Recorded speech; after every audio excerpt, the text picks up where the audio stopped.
Welcome to Dark Knight Films Reviews and another action movie night. Tonight, I will be reviewing The Lost World, Jurassic Park, released in 1997.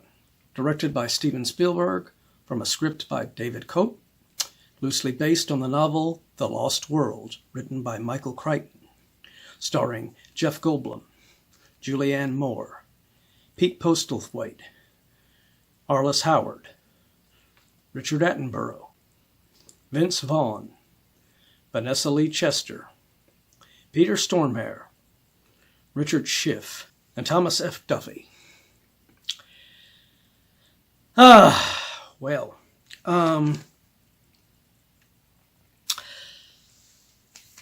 like my review I just did yesterday with The Lost Continents, The Lost World, Jurassic Park, other than Jeff Goldblum's character of Ian Malcolm returning and still being a very likable character, and the brief cameo that you get that bookends the opening and end of the film with Richard Attenborough as John Hammond, you don't get very many likable characters in this.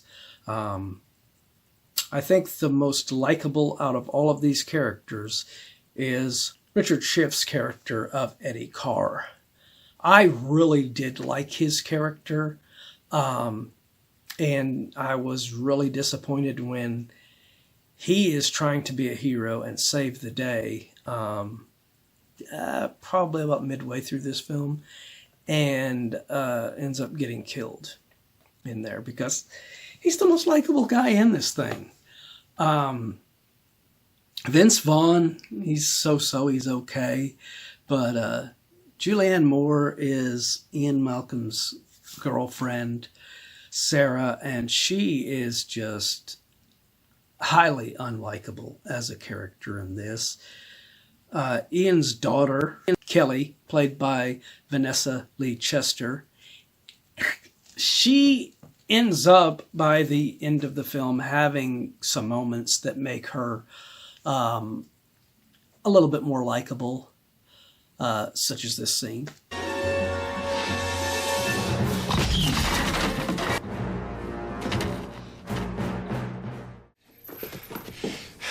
The school cut you from the team?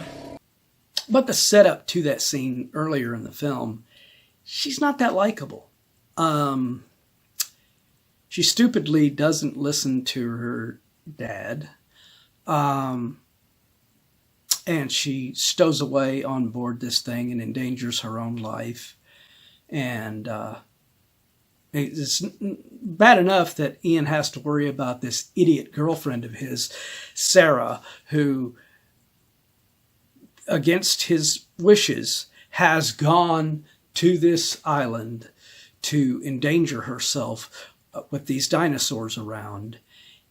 And even when he goes there to try and tell her, we need to get the hell out of here, she doesn't listen. Nobody listens to him. And it sucks that there's basically just one character in this whole film that is the voice of reason, and he's the only one that is likable. Arliss Howard's character of Peter Ludlow is completely annoying. Pete Postlethwaite's character of Roland Tembo starts off an arrogant prick, and eventually he gets this little moment where he seems to be a better person, but then he's out of the picture, so there's nothing else with him after that. So it's like, really?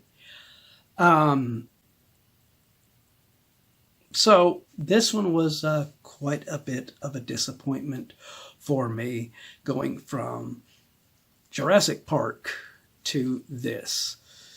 I don't understand why you would have Ian in this, which, like I said, Jeff Goldblum is great reprising his role. He is the best part of this film. Him and Richard Schiff are the standouts in this film.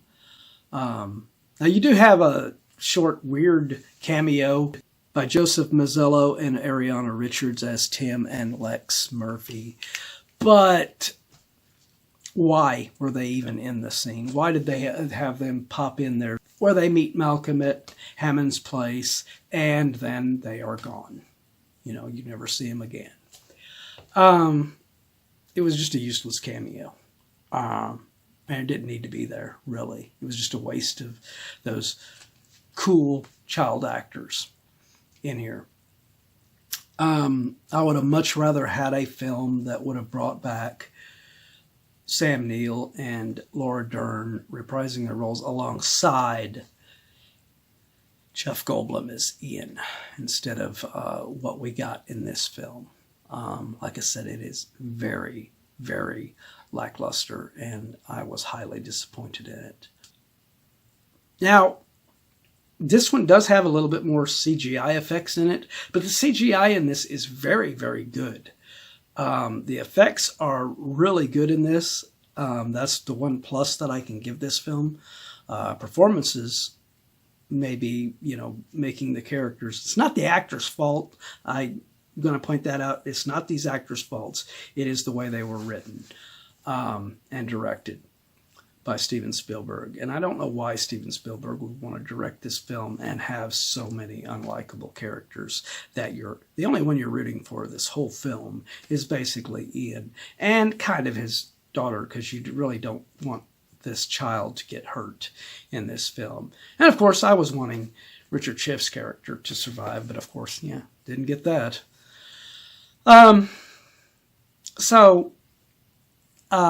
Other than the effects and Goldblum, this film doesn't really have much else to offer. So, my final review of The Lost World, Jurassic Park from 1997.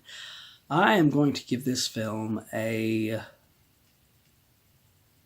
7.2 out of 10. It's kind of in line with a movie that I reviewed yesterday, The Lost Continent. It's a disappointment to me. But what do you guys think of this film? Do you agree with my review? Do you disagree? Let me know in those comments down below. And as usual, if you enjoyed this review, do not forget to like, share, and subscribe. And don't forget to click that bell icon so you can be notified about future videos just like this one.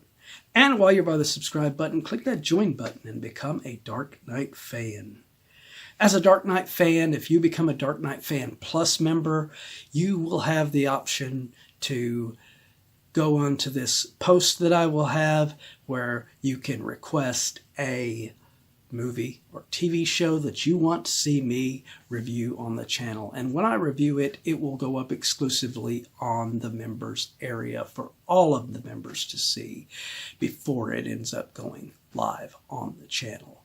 And on top of that, you also have the Dark Knight Films library of films, shorts, featurettes, behind the scenes, interviews, and audio commentaries. We have a plethora of stuff on Dark Knight Fans Plus for you to watch on this channel.